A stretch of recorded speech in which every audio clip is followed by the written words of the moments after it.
Bonjour, dans cette vidéo, tu vas pouvoir t'entraîner à poser des multiplications. Tu auras donc 3 multiplications à poser, tu pourras les poser à ton rythme et voir à chaque fois la correction.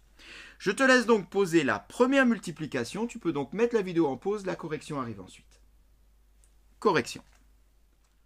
Alors, cette opération est bien posée, on a pour principe d'à chaque fois pousser donc tous les nombres à fond vers la droite, de les appuyer ici sur une barrière à droite. Bon, alors on peut faire autrement, mais en général c'est plus facile ensuite pour bien repérer l'alignement quand on aura à additionner les différentes parties. Car l'idée est la suivante, 365 multiplié par 16, c'est un peu compliqué à faire mentalement. Alors ce qu'on va faire, c'est qu'on va faire 365 multiplié par 6, on va écrire le résultat ici, et ensuite on va faire 365 multiplié par 10, et on va écrire le résultat ici. Alors pourquoi par 10? Parce que là j'ai un 1, donc une dizaine. Donc pour multiplier par 10, du coup on va décaler d'un rang lorsqu'on fera x1. On va le voir. Alors c'est parti, commençons par multiplier 365 par 6. On va avoir pas mal de retenues.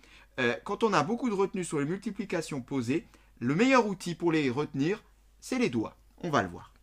C'est parti, on commence toujours par la droite. 6 x 5, 6 x 5, 30. Alors 30, j'écris 0 et je retiens 3, le 3 de 30. Je le retiens avec les doigts. 6 x 6, 36, plus les 3, 39. J'écris 9 et je retiens de nouveau 3. 6 x 3, 18, plus mes 3, 21, j'ai fini, donc j'écris tout.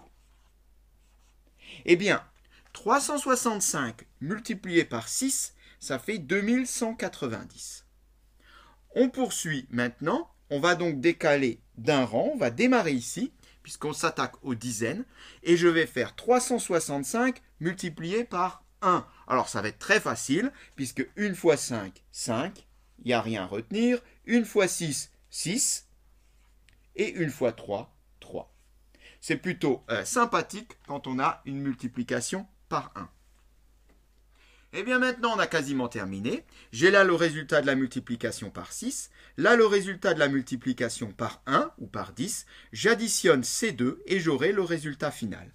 0 plus, ici j'ai 0 en fait, donc 0. 9 plus 5, 14. Je retiens 1. Là, on peut l'écrire. 6 et 1, 7 et 1, 8. 3 et 2, 5. Eh bien, 365 multiplié par 16 est égal à 5840. Tu peux donc passer à la deuxième multiplication et mettre la vidéo en pause. Correction. Alors, 2300 x 32, on va voir que cette multiplication est très sympathique en réalité, parce que j'ai des petits chiffres, donc au niveau des multiplications, ça va très bien rouler. C'est parti. 2 x 0, 0. 2 x 0, ben toujours 0. 2 x 3, 6. Et 2 x 2, 4. 2300 x 2 égale 4600.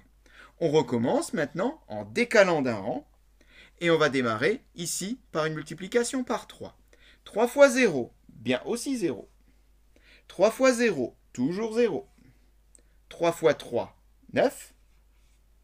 3 x 2, 6. Eh bien, 2300 multiplié par 3 fait 6900. C'est au rang des dizaines, donc là j'ai un 0. On peut additionner. 0 plus 0, 0. 0 plus 0, 0. 6 plus 0, 6. 4 et 9, 13. Je retiens 1. 6 plus 1, 7.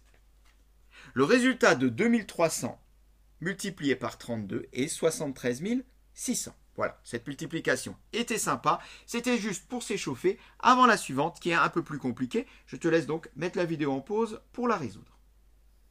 Correction.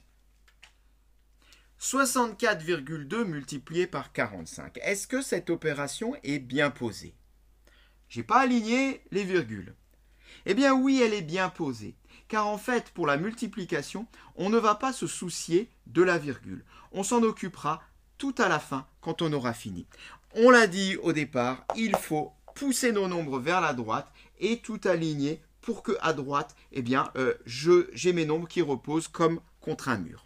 Donc cette opération est bien posée. Eh bien, ce que je vais faire 5 multiplié par 642, je fais comme s'il n'y avait pas de virgule, et 4 multiplié par 642. Autrement dit, je vais faire exactement comme j'ai fait sur les deux précédentes, et on verra à la fin ce qu'on fait avec la virgule. Tu verras, ça sera simple. C'est parti. 5 fois 2, 10. J'écris 0 et je retiens 1. 5 fois 4, 20 et 1, 21. J'écris 1 et je retiens 2. 5 fois 6, 30. Avec mes 2, 32. J'écris 32 car c'est fini. On recommence avec 4. 4 fois 2, 8. 4 fois 4, 16. J'écris 6 et je retiens 1. 4 fois 6, 24. Et 1, 25. J'écris tout car c'est fini. On tire le trait pour additionner. Eh bien, additionnons. 0 et rien, 0. 1 et 8, 9. 2 et 6, 8. 3 et 5, 8. 2 tout seul, 2.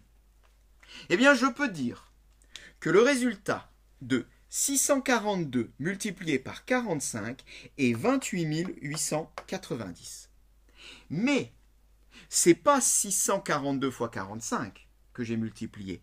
Moi, c'est 64,2 fois 45. Autrement dit, c'est 10 fois moins. Ben, si c'est 10 fois moins au départ, ça sera 10 fois moins à la fin. Eh bien, il suffit de compter le nombre de chiffres qu'on a après la virgule au départ et d'en mettre autant à l'arrivée. J'ai ici une décimale, j'en mets également une à l'arrivée et j'obtiens le résultat de 64,2 multiplié par 45, qui est donc 2889. Du coup, ce 0, il ne sert plus à rien. Donc, il suffit, c'est pour ça que j'ai dit qu'il n'y a pas besoin de s'embêter avec la virgule au départ. Il suffit de faire comme s'il n'y en avait pas. Et quand tu as tout fini, eh bien, tu regardes simplement. Si ici, j'avais eu 2 chiffres après la virgule, ben, j'aurais mis la virgule encore un rang de plus vers la gauche. Voilà, cette séquence est terminée.